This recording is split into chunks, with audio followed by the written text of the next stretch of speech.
Hello, everyone. I'm Father Dennis Donovan for the Apostleship of the Sea, USA.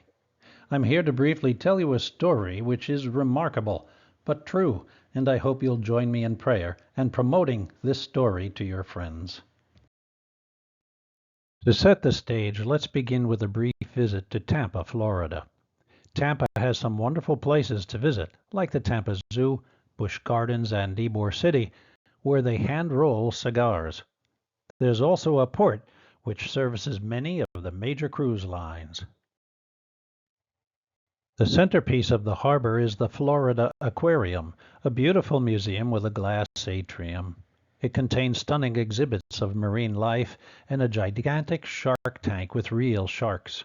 But the real gem of the harbor is another museum right behind the aquarium. Snuggled between two cruise terminals is a pier where you'll find a ship called American Victory. During World War II, 414 of these Victory cargo ships were built, each one given a name which ended with the word Victory. The American Victory in Tampa was taken out of service after World War II. It is one of only 3 fully operational World War II Victory ships in the country. The others are the Lane Victory in Los Angeles and the Red Oak Victory, pictured here in Richmond, California. The American Victory still sails a few times each year.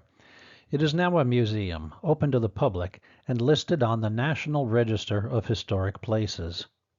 Ships like this served brave sailors who battled with rough seas to bring supplies to their comrades in the Army, Marine Corps, Navy, Air Force, and Coast Guard, carrying ammunition, vehicles, equipment, and troops necessary to defend our country. Once on board, experience firsthand the many parts of the ship, like cavernous 3-level cargo holds, the radio room, the galley, the bridge, the captain and crew quarters, the engine room, and lifeboats. The ship is heavy at 7,612 tons, but that pales in comparison to the cruise ships around it with an average of 100,000 tons. Please take a close look at this ship. Notice that there isn't a lot of deck space. Most of the volume on these merchant marine vessels was in the body of the ship, in dark, cavernous, cold hulls where all the cargo was stored. But of all the Victory ships like this, there is one that was more remarkable than all the others. That ship was called the Meredith Victory, and the master of the ship was Captain Leonard LaRue. They both became famous for something that happened in 1950. It was 3 days before Christmas. Folks were busy decorating their homes and preparing food for the holiday. Pastors were tweaking their homilies, while choirs rehearsed their Christmas carols. Mailmen were busy delivering people's Christmas cards, no matter what the weather. Included in the mail was the Christmas issue of Life magazine, delivered to more than 5.2 million readers. Travel by train, car, and plane was as busy as ever, as it was an extended holiday weekend, with Christmas Day being on a Monday. On television, a frequent commercial featured a sea captain who traveled all around the world. Pointing to a globe in a ship's cabin, he declared that nothing in the world was as remarkable as what he discovered. It was silly putty. It's the gift every child wanted for Christmas, and it was selling faster than ever. But while all this was going on at home, it was a totally different situation across the Pacific Ocean, and there was nothing silly about it. The heroic captain and his crew were preoccupied with delivering an unexpected Christmas gift that was totally different in nature and would be remembered forever. Captain Leonard LaRue and his crew aboard the SS Meredith Victory were working hard to rescue military personnel from the besieged port of Hungnam in northeast Korea. Born in Philadelphia in 1914, LaRue and his four siblings were raised in a close-knit Catholic family. He loved reading about the saints. He once said, "I was always somewhat religious, even in my youth." Recalling the gospel verse, "Whatsoever you do for the least of my brothers, that you do unto me," Leonard wanted to be of service. Coupled with his fascination for the sea, Leonard was inspired to seek a career by which he could be of service while enjoying the adventure of sailing the world's oceans. Leonard LaRue attended the Pennsylvania Nautical School, served aboard the school ship Annapolis, and graduated in 1934. LaRue joined the Merchant Marine and was soon plying the seas. Although life aboard a ship was demanding, the young officer loved his new profession. When World War II erupted, LaRue found himself on the front lines of the Battle of the Atlantic. With Hitler's U-boats patrolling the Atlantic in small wolf packs, hundreds of Allied merchant marine ships were sunk every month. LaRue sailed in what became known as the Murmansk runs, enduring treacherous Arctic waters, bad weather, and German military units that were terrifying tests of nerves and endurance. Then, in 1950, by then a captain, LaRue was called upon to serve in a new capacity. He was assigned to the SS Meredith Victory, a 455-foot Victory-class cargo vessel named for Meredith College, an all-women's school in Raleigh, North Carolina. The ship was similar in design to the American Victory in Tampa, previously mentioned. The Korean War was underway, and hundreds of merchant marine cargo vessels were needed to supply the U.S. troops. In Oakland, California, they were busy loading 10 Sherman tanks, 250 trucks weighing 2.5 tons each, 150 tons of ammunition, and all kinds of other equipment needed for the war. Captain LaRue and the ship's purser, Robert Lunny, pictured here, traveled by cab across the bay to San Francisco to pick up their sailing orders. When they left there, LaRue told the cabbie to stop at Old St. Mary's Cathedral, where he and Lunny, also a Catholic, joined in prayer for the men and for the ship. They both knew they were heading into war. By late December, after participating in the Incheon landing and numerous missions along Korea's east coast, Captain LaRue was ordered to Hungnam, North Korea, to support one of the greatest military evacuations of civilians in U.S. history. LaRue maneuvered his ship into Hungnam, seen here moored in Hungnam Harbor. His orders were to retrieve the U.S. soldiers. But there was another problem. Tens of thousands of North Korean refugees were begging to be evacuated as well. LaRue received a request from Central Command to help the refugees. He decided to bring on board as many as possible in the little time they had. As each moment went by, the way out of the harbor became more treacherous. Mines floated everywhere, and only a narrow channel had been cleared by the Navy minesweepers. There was fire support from battleships that kept the North Korean army at a distance, but they couldn't stay for long. On the night of December 22nd, the Meredith Victory began taking aboard a stream of refugees who feared they would be killed by communist troops. LaRue said, "There were families with 8 and 10 children, a man with a violin, a woman with a sewing machine, a young girl with triplets. There were 17 wounded, some stretcher cases, many who were aged, hundreds of babies.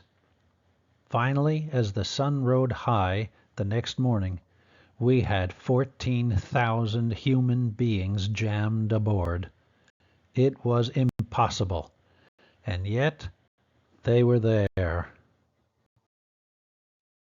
Refugees were crammed into the cargo holds of a freighter designed to hold 47 crewmen and a dozen passengers. And on their way out, to hit just one mine would have been a disaster. There were lifeboats for only 120 people. Burley Smith served as a junior third mate aboard the Meredith Victory. In an interview for the Korean War Legacy Foundation, he recalled that there was almost no separation between the refugees and the crew. If only 2 or 3 North Korean soldiers had sneaked on board, carrying whatever kind of weapons they could while joining the refugees, they could have stormed the bridge, killed the crew, and sunk the ship, or sailed north. The refugees had little food or water, no blankets or sanitary facilities. But overall, the refugees were patient and grateful. Robert Lunny said that each morning Captain LaRue would find the refugees bowing in unison toward the bridge to offer their homage to the captain and crew that rescued them. After the treacherous voyage through the Sea of Japan, the freighter arrived at Busan on Christmas Eve, only to be turned away by South Korean officials. They had no room for the refugees. LaRue was told to head for the island of Kojedo, 50 miles to the southwest. Burley Smith recalled that the ship still had several hundred tons of gasoline in 55-gallon drums in the lower holds. During their trip from Busan to Kojedo, some of the refugees, unaware of what was in those drums, lit small cooking fires on top of the highly combustible drums. Fortunately, the fires were extinguished quickly and an explosive disaster averted. The Meredith Victory arrived at the island of Kojedo on Christmas Day. The dock was small and crowded, so the freighter had to remain on the open sea for a third frigid night. The next day, 2 LSTs, Navy ships designed to land tanks on shore during combat, were lashed to the freighter, and the refugees climbed onto them and to finally make it to safety. Even with the refugees crammed aboard the standing room-only vessel for 3 days without food, water, or bathrooms, every man, woman, and child survived. But LaRue took no credit for the rescue. He would later say, "God's own hand was at the helm of my ship." Years later, the event was memorialized with this monument at Kojedo. The late Admiral Robert Lunny, who served as the purser aboard the Meredith Victory, never forgot the sight of thousands of refugees unloading at Kojedo. The idea of war isn't just about bombs and bad guys, Lunny would say. It's also about preserving the integrity of a nation and the dignity of its people. We, the crew, felt we had done that. Lunny asked Captain LaRue what convinced him to go ahead with the rescue, even after they warned him about the danger in taking a ship in, how close the enemy was to the beachhead, and he stood to lose his ship or his men. The captain just reached over and touched the Holy Bible, saying, "The answer is here. No greater love hath a man than to lay down his life for his friends." In 1954, just 3 years after Meredith Victory's miraculous voyage, Leonard LaRue retired from life as a sea captain. After a period of discernment, he traveled to Newton, New Jersey. There, he started a new life. LaRue entered St. Paul's Abbey in Newton as a Benedictine monk.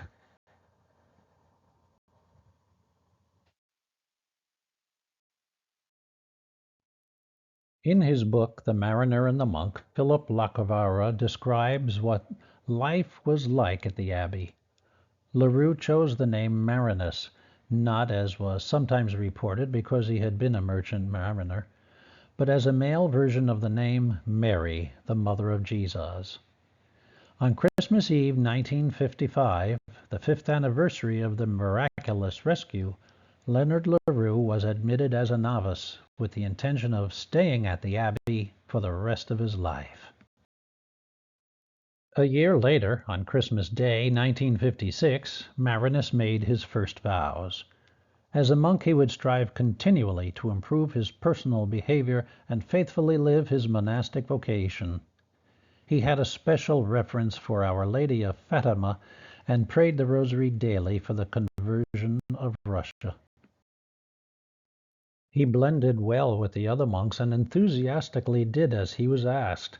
He worked various housekeeping jobs, caring for 900 chickens, trimming hedges, shaping the conifers the abbey would sell each year as Christmas trees. He loved to sing with gusto, never understanding why his fellow monks occasionally did not share his enthusiasm.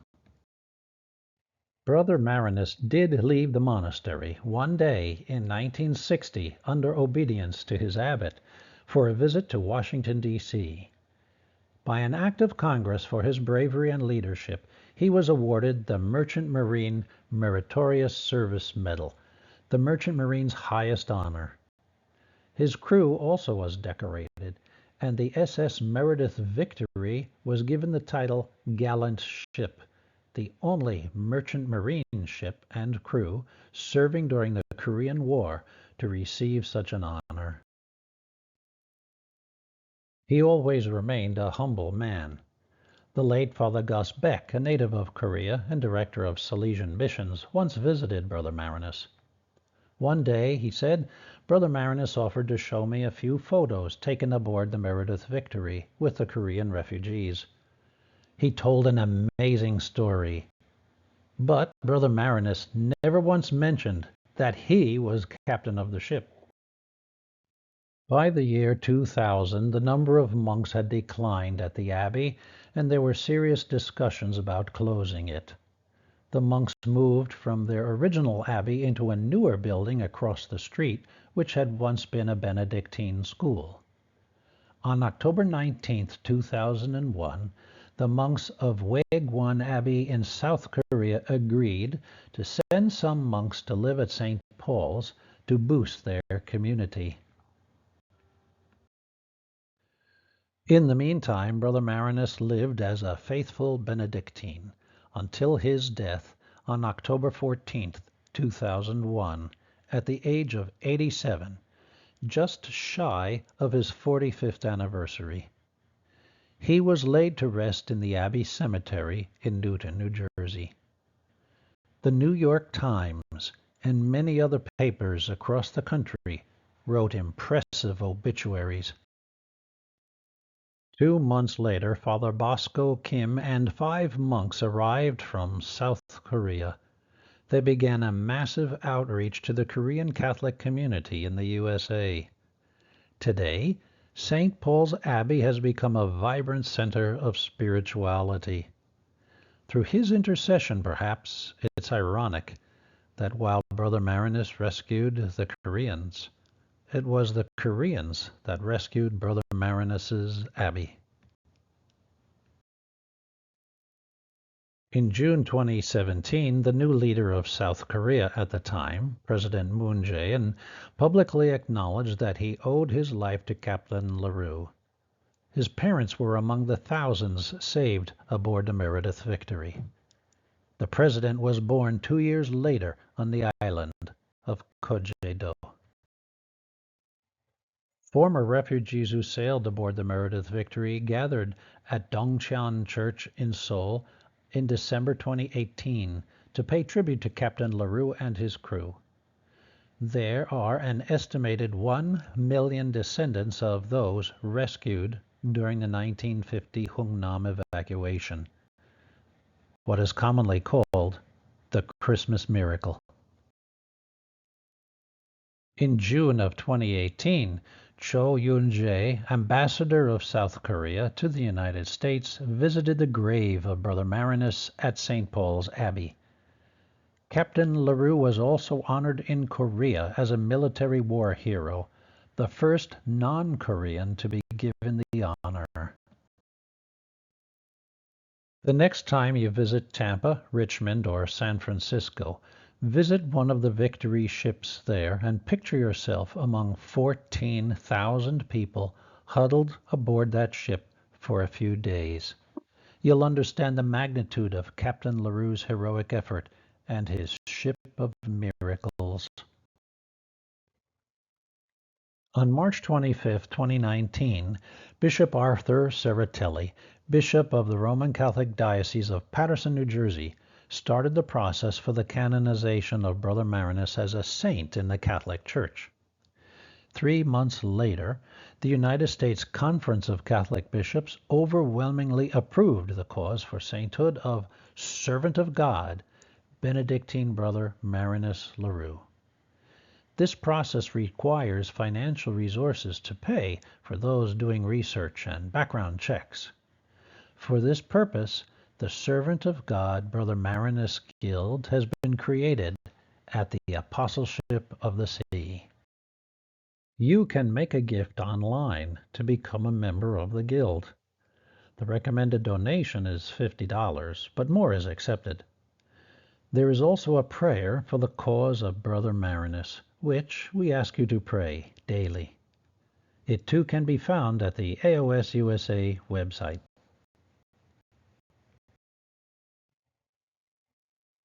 The late Robert Lunny, who had been purser with Captain LaRue, remained a close friend of Brother Marinus to the end.